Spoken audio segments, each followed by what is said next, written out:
Sveiki, mano brangieji, na kągi, atėjo ta diena, kai pasižiūrėsime, kas jūsų laukia detaliai 2025 metais.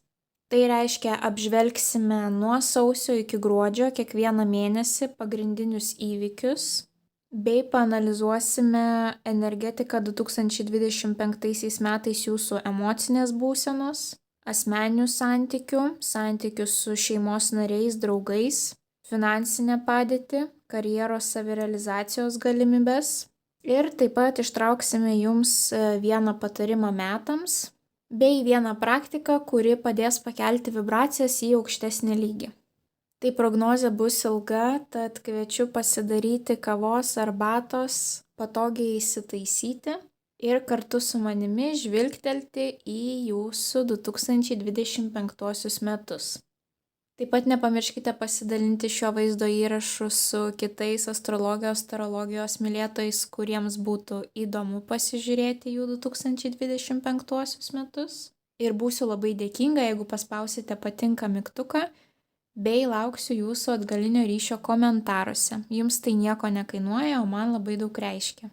Ir jeigu dar nesate užsiprenumeravę šio kanalo, tai skatinu tai padaryti ir prisijungti prie mūsų šiltos, draugiškos bendruomenės.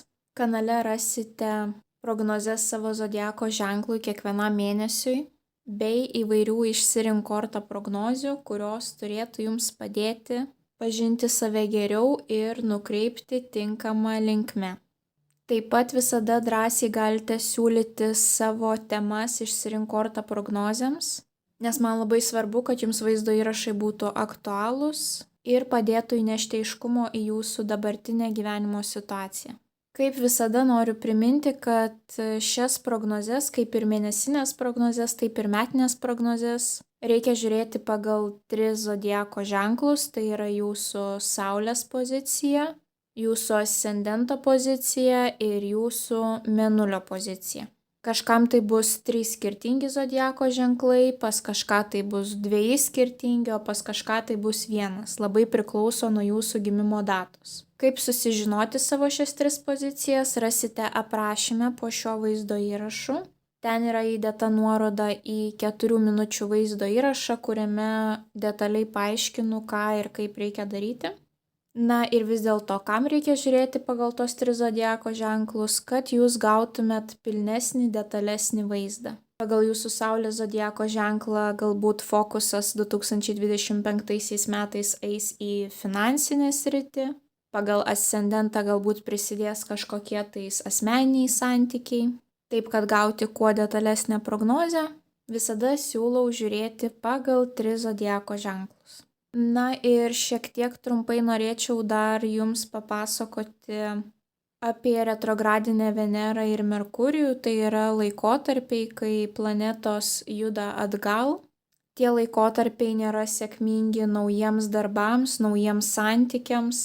Tai kadangi manau, kad tarp jūsų bus tų, kurie jau gana stipriai susiplanavę savo 25 metus arba greitų metų tai padarys, tai labai noriu jūs informuoti, kad kitais metais išvengtumėte nemalonių situacijų, nesusipratimų ten, kur įmanoma, taip. Kažkas tiki astrologiją, kažkas ne, bet kaip visada sakau, sulyginu situaciją su orų prognoze. Galite orų prognozės nežiūrėti ir blogiausia, kas nutiks, greičiausiai tiesiog sušlapsite.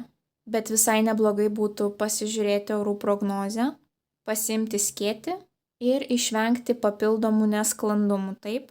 Na, o jeigu ta diena jums yra kažkuom svarbi, pavyzdžiui, darbo pokalbis, tai manau tikrai daugelis žiūrėtų orų prognozę, taip, ir pasiruoštų tai dienai pilnai. Tai manau, kad kiekvienas turės 25 metais kažkokių tai svarbių gyvenimo įvykių, naujas darbas, šeimos kūrimas, vedybos, skyrybos, teisiniai reikalai, aplikacijos studijoms. Todėl norint, kad šios situacijos praeitų kuo sklandžiau, siūlau atkreipti dėmesį būtent į tas datas, kurias tuoj jums pasakysiu. Pradėkime nuo Veneros. Venera retrogradinė šiais metais bus 1 kartą, nuo kovo 2 dienos iki balandžio 13 dienos.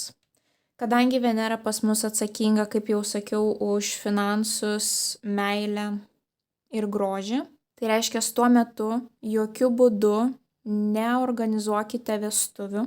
Tam laikotarpiui pamirškite visas grožio procedūras, operacijas, injekcijas, lazerius.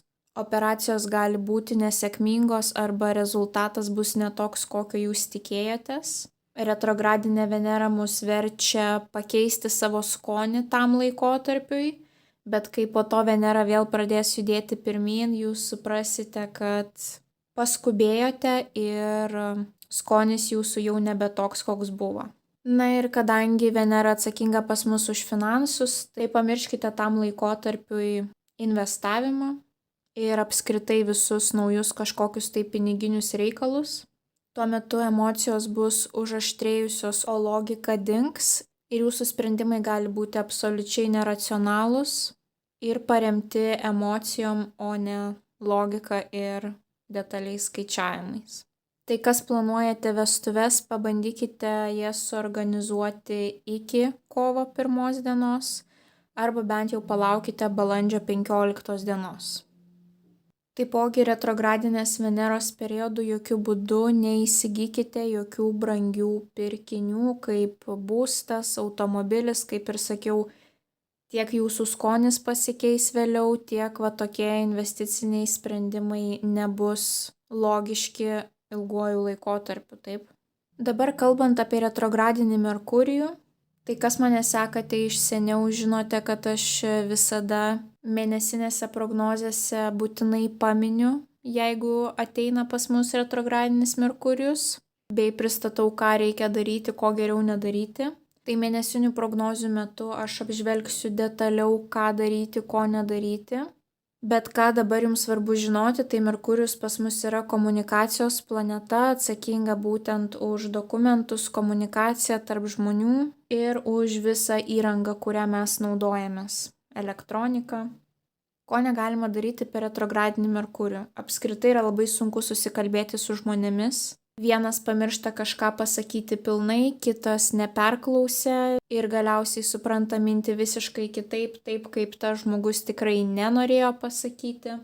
Jeigu turėsite kelionės gali būti atidėtos, atšauktos. Keliauti yra gerai tik tais į vietas, kuriuose jūs buvote kažkada tais anksčiau. Jeigu tai bus kelionės į absoliučiai naujas vietas, siūlau atidėti tas keliones, jeigu negalite atidėti. 10 kartų pasitikrinkite visas datas, ar tikrai nusipirkote tinkamoms datoms bilietus, ar tikrai tas mėnesis, ar tikrai ta diena. Jeigu jungiamieji skrydžiai ar neprasilenkia, ar tikrai geras viešbutis, ar nebus jokių apgaulių, ar tikrai galima pasitikėti tą įstaigą. Būtinai pasižiūrėkite kelis kartus, ar pasiėmėte visus svarbius dokumentus, pasą, bilietą, nes žmonės tampa labai neatidus ir dėl to gali kilti visokiausių nesusipratimų. Operacijos. Jokių būdų nedarome operacijų, nebent tai yra skubios operacijos, taip, gyvybės ir mirties klausimas tuomet žinoma, bet planuotos operacijos perkeliame kitiems laikotarpiams, nes daktarai taipogi tampa neatidus. Grožio procedūros taipogi nerizikuokite, nes vėlgi gydytojai neatidus, padidėja rizika klaidų. Nepirkite jokių elektroninių prietaisų. Prietaisai nupirkti per retrogradinį Merkurijų dažniausiai būna labai greitai sugendantys arba pasibaigus retrogradiniam Merkurijui jūsų nuomonė pasikeičia ir jūs galvojate, kad vis dėlto ne tą prietaisą įsigijote, kuris jums būtų tikrai naudingas. Retrogradinis Merkurijus yra puikus taisymams, grįžimui atgal, pertvarkymui kažko. Tai reiškia puikus laikas, pavyzdžiui, peržvelgti savo drabužių spintą, atrūšiuoti reikalingus daiktus nuo nereikalingų, sugrįžti į senas vietas, kur anksčiau buvote. Skirti laiko poilsiui, ramybei. Viskas, kas susijęs su dokumentų sutarčių pasirašymu, dokumentų aplikavimu kažkur tais, dokumentų pateikimo dėl gyvenimo kažkur tais užsienyje leidimo, visus šitus reikalus nukelkite. Ir dabar apie datas, kada vis dėlto tas retrogradinis Merkurijus pas mus bus, tai jisai bus 3 kartus, dažniausiai taip ir būna, kad 3 kartus per metus mes turime retrogradinį Merkurijų. Pirmasis kartas bus nuo kovo 15 dienos iki balandžio 7. Bet problema su Merkurijum yra tokia, kad jisai turi savo tokį šešėlinį retrogradinį periodą, tai reiškia visos tos kliurkos, visi tie netikėtumai jaučiasi 2 savaitės iki retrogradinio periodo, maždaug apytiksliai, ir 2 savaitės po retrogradinio periodo. Tai reiškia, jeigu Merkurijus bus retrogradinis nuo kovo 15 iki balandžio 7, tai realiai jūs turite susilaikyti nuo visų naujų projektų jau nuo kovo 1 iki balandžio 21. Tuomet kitas periodas nuo Liepos 18 iki rugpjūčio 11, bet vėlgi pasiemame porą savaičių prieš retrogradinį periodą ir porą savaičių po, tai taip grubiai jau nerekomenduoju nieko naujo imtis nuo Liepos 4 iki rugpjūčio 25. Tai kas turėsite vasarą keliones, tai arba tuo laikotarpiu keliaukite į vietas, kuriuose buvote anksčiau, arba jau apsišarvuokite kantrybę, nes gali tekti ir daugiau pinigų išleisti, nes netikėtai, kaip sakiau, ar skrydžiai atsišauks, ar viešbutis bus nepatogus, taip, jau tokiais periodais reikia labiau pasiruošti kelioniai. Ir trečiasis pas mus periodas bus nuo lapkričio 9 iki 29. Ir pridėjus dar tas porą savaičių, tai gaunasi, kad nuo spalio 26 iki gruodžio 13 dienos vėlgi susilaikome nuo visų naujų dalykų. Ir dovanas artimiesiems kalėdoms perkam nuo gruodžio 13 dienos. Jeigu kažką nupirksite būtent retrogradinio Merkurijaus periodu, kiek mano praktika rodo, tai dažniausiai tos dovanos nebus naudojamos žmogaus. Tai tiesiog pasaugokite savo pinigus ir bereikalingai jų neišmeskite. Arba tuomet jau pradėkite rūpintis kalėdiniam dovanom spalio mėnesį. Tai tokie atrodo gana ilgi periodai, taip kai mes iškrentame iš gyvenimo, bet nėra tas retrogradinis Merkurijus toks baisus, kai vis dėlto žinai, ką galima daryti, ko negalima daryti, ir kai esi mentaliai pasiruošęs, kad gali būti nesklandumų, tai net ramiau žiūri visas tas situacijas ir supranti, kad nieko negali pakeisti, kol retrogradinis Merkurijus visus veiks ir visų atidumas dings. Tiesiog turi pabandyti atsipalaiduoti ir žiūrėti į tuos nesklandumus paprasčiau. Tai kągi, tiek būtų iš astrologinės pusės, o dabar pereikime prie tarologinės pusės. Skorpionai. Kas laukia Skorpionų 2025 m. sausio mėnesį? Pagrindinis įvykis Skorpionams.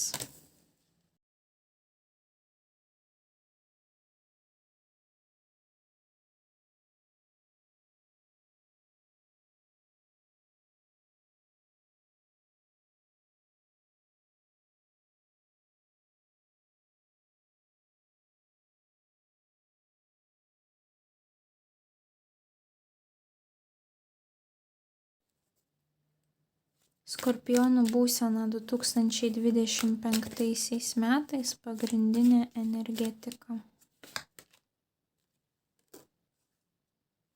Skorpionų asmeniniai santykiai 2025 pagrindinė energetika.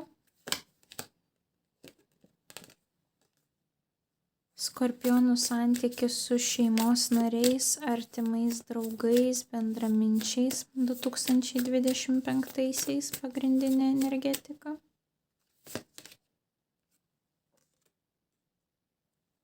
Skorpionų finansinė situacija 2025 pagrindinė energetika.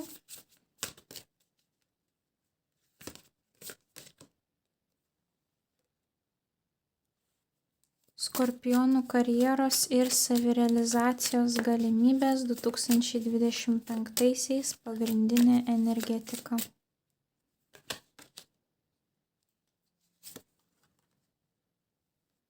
Patarimas Skorpionams iš visatos apie jų 2025 metus. Bei viena praktika, kurią turi užsiimti skorpionai 25 metais, kad pakeltų savo vibracijas į aukštesnį lygį. Kokia praktika bus naudinga skorpionams?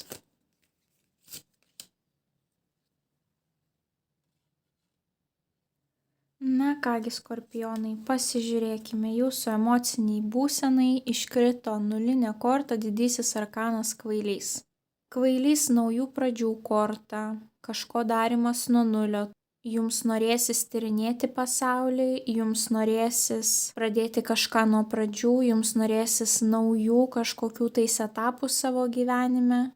Kvailys yra va tokio nerūpestingumo korta, atsipalaidavimo. Jūs norėsit rizikuoti, pas jūs nebus vidinės tokios baimės. Jūs negalvosite apie tai, o kas jeigu taip, jūs tiesiog darysite. Vat kvailys yra to ekspromto korta, netikėtumo, kai jūs netikėtai galite kažką sugalvoti. Ir aišku, tokio gyvenimo čia ir dabar korta. Tai vat jūs turėsite galimybę 25 metais tiek naujas pradžias turėti, tiek rizikuoti, tiek ir pasidžiaugti momentu čia ir dabar, kad ir kas vyktų jūsų gyvenime. Tai labai puikia korta emociniai būsenai. Toliau asmeniniams santykiams jums iškrito dar vienas didysis arkanas teisingumas. Teisingumas yra būtent apie tą balansą, tas svarstyklės, kurias mes čia turime, ir aišku teisingumą. Tai reiškia, kad santykiuose pas jūs bus balansas, taip? Tiek vienas investuoja į santykius, tiek kitas. Čia mes matome pavaizduotą tokią kaip prekybos vietą, kur sudėtos daržovės, gėlės ir parašyta, paimkite, ko jums reikia, sumokėkite tiek, kiek galite. Tai vis tiek yra tas energijų apsikeitimas, tas balansas, taip? Nebus taip, kad vienas duoda, kitas ima, abu duos, abu ims, taip, yra balansas. Ir taipogi, tas teisingumas, reiškia, kiek jūs duosite, tiek galite tikėtis atgal. Jūsų santykiai turės tokį teisingumo elementą, taip. Jeigu jums kažko trūksta santykiuose, pamastykite, ar jūs savo partneriui duodate užtektinai. Jeigu jūs neturite santykių, irgi daug kas priklausys nuo jūsų. Jeigu jūs norite kažkokio tais išsvajoto partnerio, pamastykite, ar jūs tuos kriterijus atitinkate. Jeigu atitinkate, jūs tokį pritrauksite. Jeigu neatitinkate, jūs tokio nepritrauksite. Taip? Tai santykių sferoje 25 metais turėsite tą balanso ir teisingumo elementą. Toliau santykiams su šeimos nariais, artimais draugais ir bendradarbiais iškrito dar vienas didysis arkanas – pasaulis. Pasaulis rodo bendravimą internetu, per socialinius tinklus, per nuotolį, ryšius užsienyje, taip, didelis kiekis užsieniečių tarp artimų žmonių, bendraminčių ar draugų. Tai gali būti, kad didelę dalį laiko su jums artimai žmonėmis jūs bendrausite internetu, galbūt būsite skirtingose šalise, per tam tikrą atstumą, taip, arba jūsų daug draugų, bendraminčių gyvens kažkur tais kitur. Ir galbūt turėsite bendrų kažkokių kelionių, nes pasaulio korta susijusi su pasauliu, taip, jeigu jūs gyvenate toje pačioje vietoje, taip, kažkur netoli vieni nuo kitų, tai galbūt jūs kartu turėsite kelionių, taip, su savo šeimyna, draugais, bet daugeliu tai bus pagrinde bendravimas nuotoliu greičiausiai. Plius ir emociniai būsenai jums iškrito tokia korta, kuri gali simbolizuoti keliones. Tiek čia mes matome bendravimą per nuotolį, užsienio valstybės ir internetą. Gali būti, kad būtent dėl jūsų naujų gyvenimo planų teks bendrauti per nuotolį. Ir tuomet karjerai jums iškrito lazdų trejetas, dar viena korta, kuri gali atvaizduoti užsienį. Tai kažkam bus, kad finansinė padėtis būtų gera, teks iškeliauti į užsienį, kažkam teks bendradarbiauti su užsieniečiais, Bet taipogi lazdų trejetas yra pirmo žingsnio korta, kai negalima kažkieno tais laukti, bet mes patys turime priimti sprendimą ir žengti pirmąjį žingsnį. Tai vat būtent, kad jūsų finansai pakiltų į kitą lygį, jūs turite nuspręsti, ko jūs norite ir jūs turite vat būtent imtis iniciatyvos taip ir įvykdyti savo planus, savo idėjas įgyvendinti ir tuomet turėsite puikų rezultatą. Tuomet jūsų karjerai ir savirealizacijai iškrito taurių dvejetas. Tai reiškia, kad jūsų karjera ir savirealizacijos galimybės bus glaudžiai susijusios su bendradarbiavimu su kitais žmonėmis. Kažkam reikės stipriai bendradarbiauti su savo antra puse, kad pavyktų palipėti vat būtent karjeros laipteliu aukštyn ar kažkaip realizuoti savo mėgiamą veiklą. Jeigu neturite antrosios pusės, tai gali būti, kad vat būtent darbe reikia išlaikyti kažkokį tai artimą ryšį su žmonėmis, kurie jums gali padėti, įkvėpti, nukreipti tinkamą linkme, taip. Tai yra ne vieni jūs turite siekti savo karjeros ar savirealizacijos, bet komandoje su kažkuo, kad ir pavyzdžiui verslo partneriu. Tuomet jūsų patarimas 25-iesiems. Jums iškrito dar vienas didysis arkanas žvaigždė ir čia parašyta, tikėkite, kad gijimas numatytas ateityje, kad išgysite ateityje, tai yra tikėjimas į geresnį rytojų, taip. Žvaigždės korta visų pirma rodo, kad 25 metais jūs galite būti labiau pastebėti, vat būtent tas populiarumas, taip, žvaigždės elementas. Kitiems tai yra tikėjimas į geresnį rytojų. Jūs turite išlikti pozityviais, nepaisant, kad ir kokia gyvenimo situacija pas jūs bus. Taip, svarbu 25-aisiais turėti pozityvų požiūrį į kiekvieną situaciją. Ir labai svarbu svajoti, kurti savo galvoje pozityvius, gražius scenarijus, kad juos pritrauktumėte taip į savo gyvenimą. Turite pradžioje bent jau pabandyti juos susikurti savo galvoje. Ir tuomet ir didesnė motyvacija bus, ir žinosite, kur link einate, taip. Ir visata taipogi padės pritraukti naudingus žmonės, naudingas pažintis, naudingus įvykius, kad jūs pasiektumėte savo tikslų. Apskritai labai pozityvios pas jūs kortos, daug visom jūsų gyvenimo sritim iškrito didžiųjų arkanų ir net ir patarimas. Vėlgi apie tą patį pozityvumą, taip. Jums iškrito, kad šiandien diena turi nesuskaičiuojamą kiekį galimybių pamatyti grožį gyvenime. Tai reiškia, pagal abi kortas jums labai svarbu 25 metais matyti tą pozityvumą, mąstyti pozityviai, taip. Ir toks jausmas, kad jūs ir turėsite priežastis, kodėl jūs mąstote pozityviai. Taip turėtų būti labai pozityvūs metai. Kalbant apie jūsų mėnesius nuo sausio iki gruodžio, jums neiškrito nei vieno mažojo arkano monetų stichijos, žemės stichijos. Tai reiškia, kad jūs turėsite kitų reikalų, ne tik kad susifokusuoti į pinigus ir materialius reikalus. Pas jūs apskritai labai daug kelionių kortų, kažkokių vietų palikimo, naujų vietų atradimo, judėjimo į priekį kortų, transformacinių kortų. Toks jausmas, kad pinigai pas jūs ir ta materialinė gerovė, tai bus pasekmė visai kitų jūsų gyvenimo įvykių, taip. Į pagrindinį planą išeis kiti dalykai. Būtent galbūt fiziniai kažkokie judėjimai, persikraustimai, galbūt kažkokių tais įsitikinimų palikimai, taip. Ir metai apskritai pas jūs bus tokie, intensyvūs ir nenuspėjami. Nebus jums laiko tiesiog dirbti vienoje vietoje ir fokusuotis vien tik į piniginę situaciją savo. Turėsite daug įvykių. Ir pirmoji korta, kuri jums iškrito, sausio mėnesis, didysis arkanas pasaulis. Dar noriu pasakyti, kad kada iškrenta didieji arkanai tais mėnesiais, taip, tai į tuos mėnesius daugiau dėmesio atkreipkite, kai žiūrėsite prognozę, nes didieji arkanai rodo, kad svarbesni įvykiai vyks mūsų gyvenime, taip, tie, kurie turės daugiau įtakos mūsų ateičiai tam ilgesniam laikotarpiui. nebus tokie vienos dienos įvykiai, taip. Tai vat sausio mėnesį jums iškrenta pasaulio korta, ta pati, kurią mes turėjome ir jūsų santykiams su artimaisiais ir bendraminčiais. Tai vėlgi kažkas tai susijęs su užsieniu, su užsienio ryšiais, su internetu, socialiniais tinklais arba gali būti kažkokio tais etapo pabaiga. Tarp kitko, vat nepasakiau, ir bendravime su šeima ir draugais irgi gali šitą kortą įsipildyti kaip kažkokio tai etapo pabaiga. Tai galbūt su kažkuo jūs nutrauksite bendravimą, galbūt su kažkuo tas bendravimas palipės į aukštesnį lygį, taip, galbūt tapsite artimesniais, arba kažkas svarbaus keisis arba jūsų artimųjų draugų gyvenime ir dėl to kažkoksai tai periodas užsidaryti gali.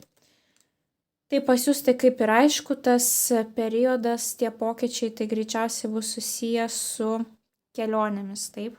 Tai sausio mėnesį viskas, kas susijęs su užsieniu, bendravimu per nuotolį ir būtent kažkokių tais etapų pabaiga, kažkoksai tais ciklas pas jūs gali pasibaigti.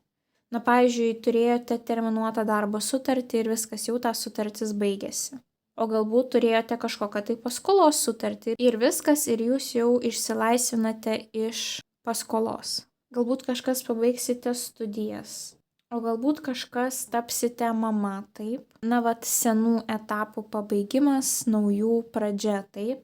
Ir kaip ir matome, moters kūnas nukreiptas į ateitį, tai yra jau jinai pasiruošusi žengti į priekį, bet galva nukreipta į praeitį. Jinai atlieka refleksiją, kaip jai sekėsi tame gyvenimo etape, ką kartotų, ko nebekartotų, kokias klaidas padarė, ką išmoko. Ir būtinai reikia atšvęsti tą pasibaigusią etapą, taip matome, kad moteris švenčia, tai būtinai sustokite ir pasidžiaugkite savo rezultatu. Tuomet vasario mėnesiu jums iškrito korta, kuri atvaizduoja žmogų, jums iškrito taurių dama.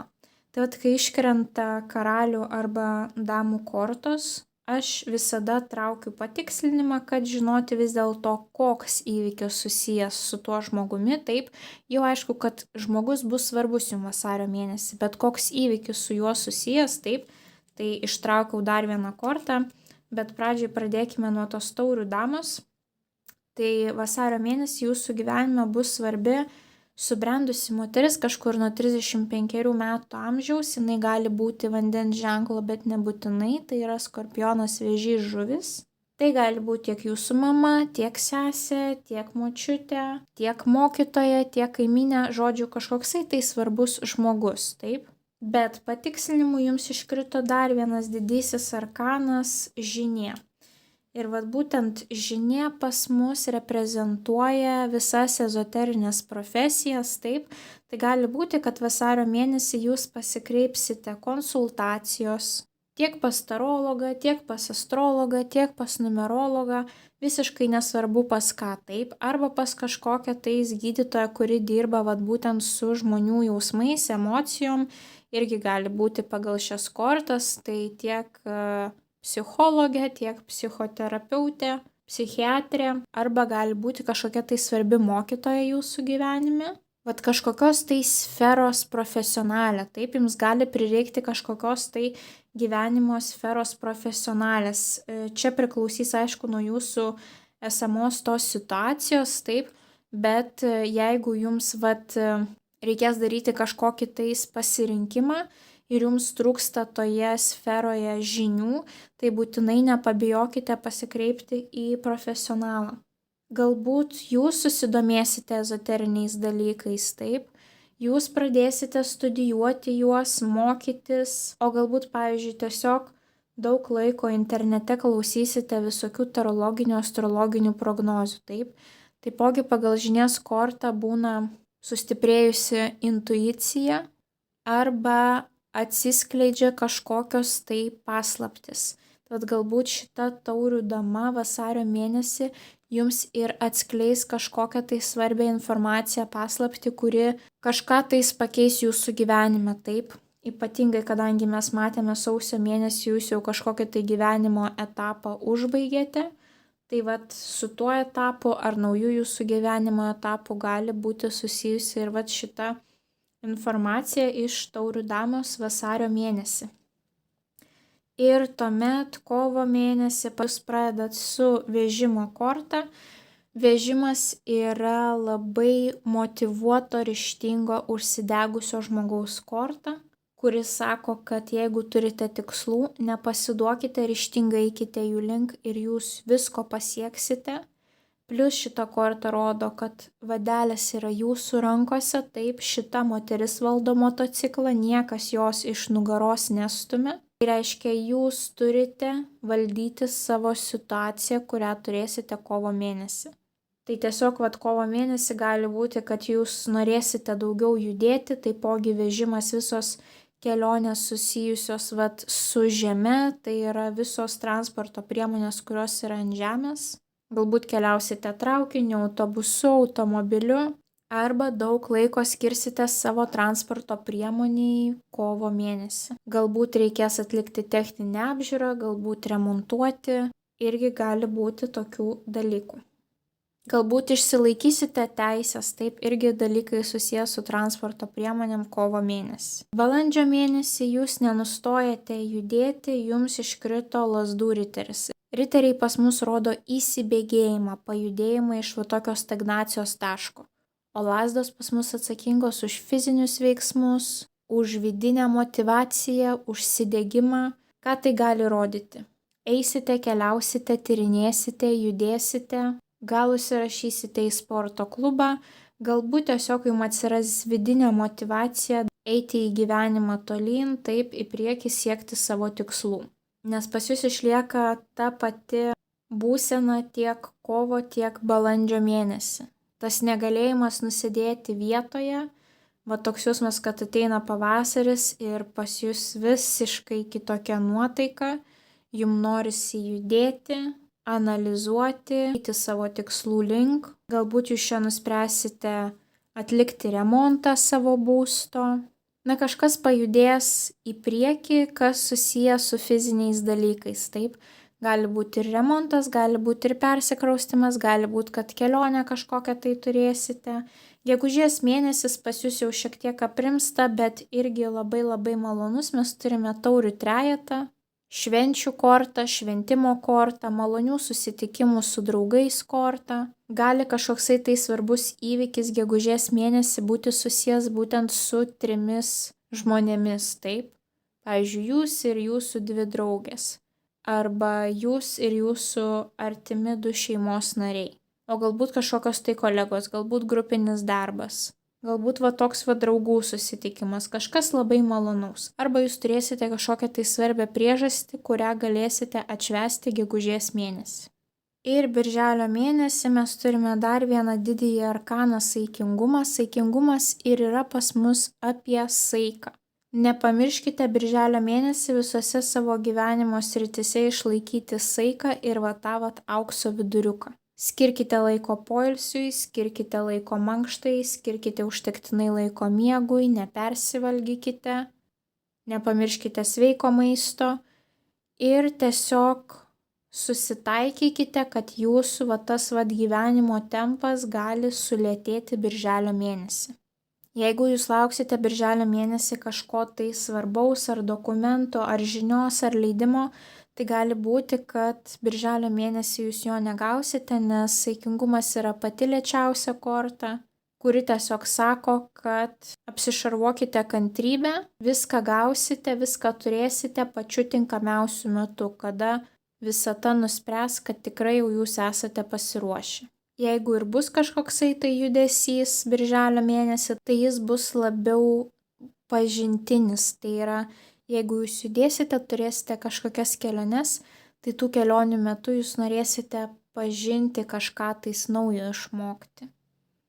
Bet šiaip kortos energetika labai labai lėta, rami.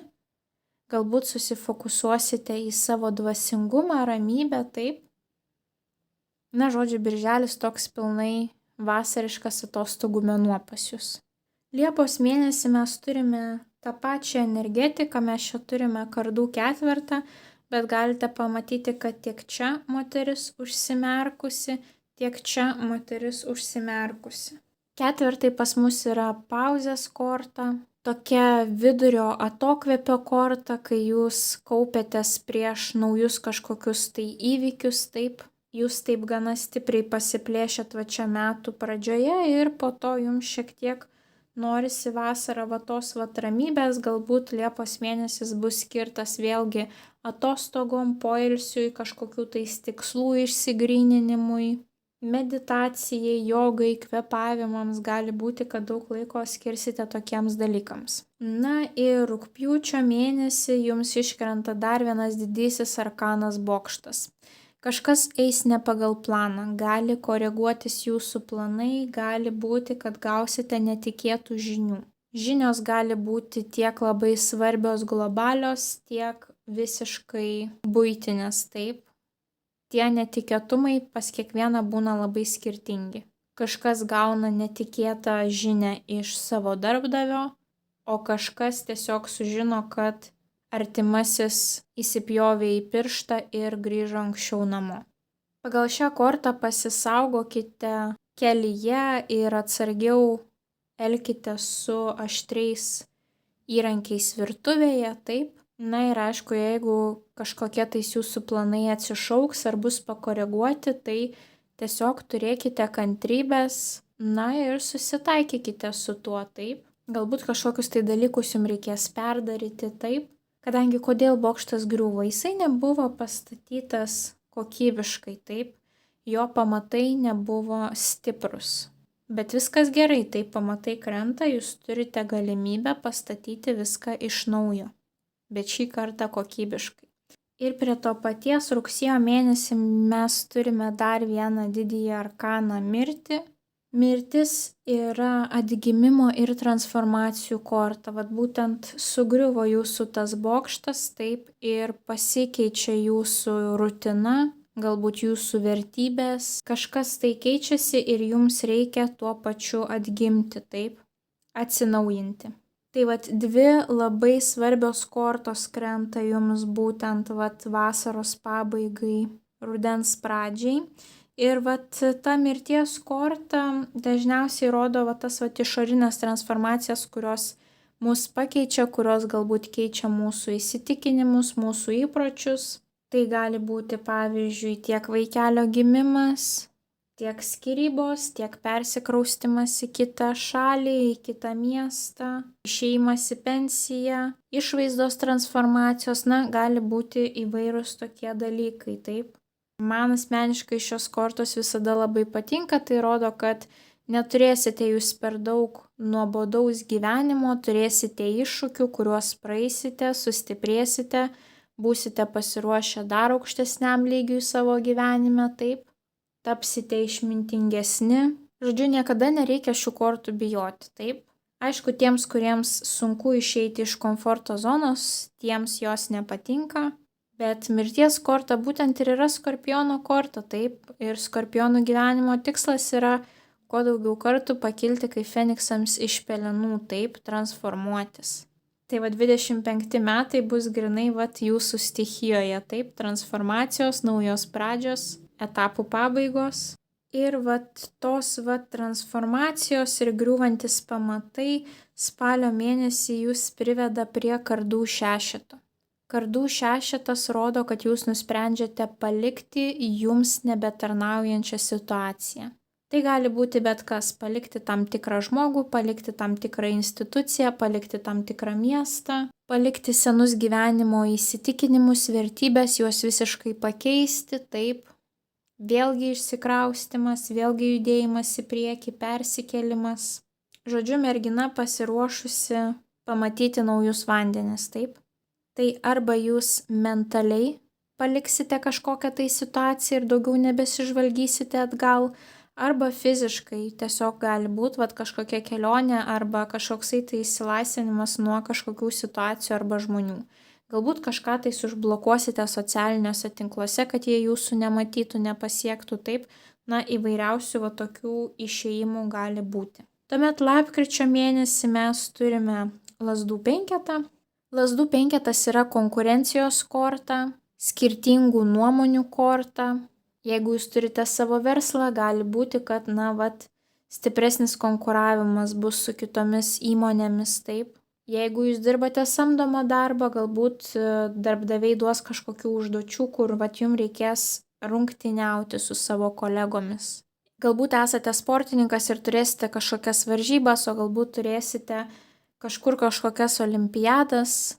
Jeigu neturite jokio rungtyniavimo savo gyvenime, tai gali būti, kad jum pačiam reikės plėšytis tarp maždaug 5 skirtingų sferų savo gyvenime, taip. Jūs norėsite ir efektyviai padirbti, ir efektyviai pasportuoti, ir užtektinai laiko skirti draugams, ir užtektinai pabūti su šeima, ir gali būti toksai pervargimas. Tai jeigu įmanoma, pabandykite per daug nesiplėšyti. Ir aišku, lapkričio mėnesį mes turime retrogradinį Merkurijų, kuris, pablogina komunikacijos gebėjimus visų žmonių ir atidumo gebėjimus. Ir mes čia matome 2 merginas susipykusias, taip.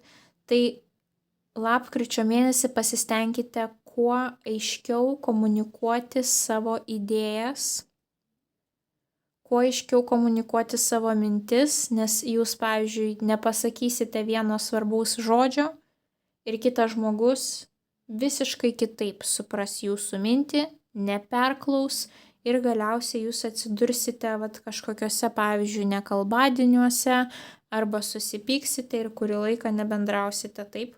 Tai gali būti kažkokių tais mikrokonfliktų, tai pasistengkite jų išvengti.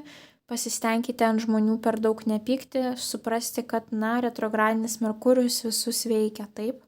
Ir gruodžio mėnesių jums iškrito kardų karalius. Vėlgi dar vienas žmogus, taip, dėl to ištraukiau papildomą kortą. Tai kardų karalius irgi kažkur gali būti subrendęs vyrukas, maždaug nuo 35 metų. Jisai gali būti oro ženklo, vandenis, dvynys, svarstyklės, bet nebūtinai. Tas vyrukas vėlgi gali būti tiek pažįstamas, tiek kažkokios srities profesionalas. Žodžiu, jisai bus svarbus jums gruodžio mėnesį.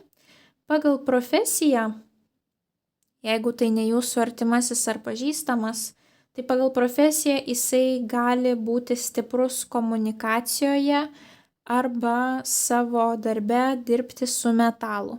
Ką tai reiškia? Jeigu stiprus komunikacijoje, tai gali būti tiek vertėjas, tiek notaras, tiek teisininkas, tiek žurnalistas. Jeigu dirbantis su metalu, gali būti tiek virtuvės šefas, tiek chirurgas, tiek įvairios kitos specialybės. Logiką jūs suprato, taip? Tai šitas vyrukas jums bus svarbus gruodžio mėnesį. Ir koks įvykis su juo bus susijęs, iškrito puikiai korta taurių 9. Galutinio rezultato korta, puikaus rezultato korta, taurės pas mus atsakingos už emocijas. Žodžiu, jūs didžiuojate savimi, plekšnojate savo per petį, galite pasakyti, tu šaunuolis, tu šaunuolė, tu to pasiekei. Tai šitas žmogus kažkaip gali jūs nudžiuginti, pradžiuginti gruodžio mėnesį, taip. Pabrėžti jūsų gebėjimus, pabrėžti jūsų talentus, pabrėžti jūsų pasiekimus ar kažkokiu tais būdu jums padėti pasiekti šito rezultato. Tai tokie gražūs, kupini pokyčių metai jūsų laukia, skorpionai. Ir jūsų emocinė būsena, kaip ir sakiau, kvailys, puiki korta, tai jau man rodo, kad jūs esate pasiruošę tiem pokyčiam, jūs jų nebijosite, jūs drąsiai žengsite į naujas pradžias ir jūsų būtent tas patarimas kupinas vilties, kad viskas bus puiku, taip. Ir priminimas jums būtent, kad kiekvieną dieną suraskite daug priežasčių pamatyti grožį gyvenime, taip. Tai žodžiu, žiūrėkite į gyvenimą iš pozityviosios pusės, bet pagal jūsų kortas tai tikrai panašu, kad tie pokyčiai neišgąsdins ir tikrai jūs ir toliau džiaugsitės savo gyvenimu. Tai linkiu jums didžiausios sėkmės, skorpionai, 2025-aisiais, o mes susitiksime jūsų kitose prognozėse. Ate, ate.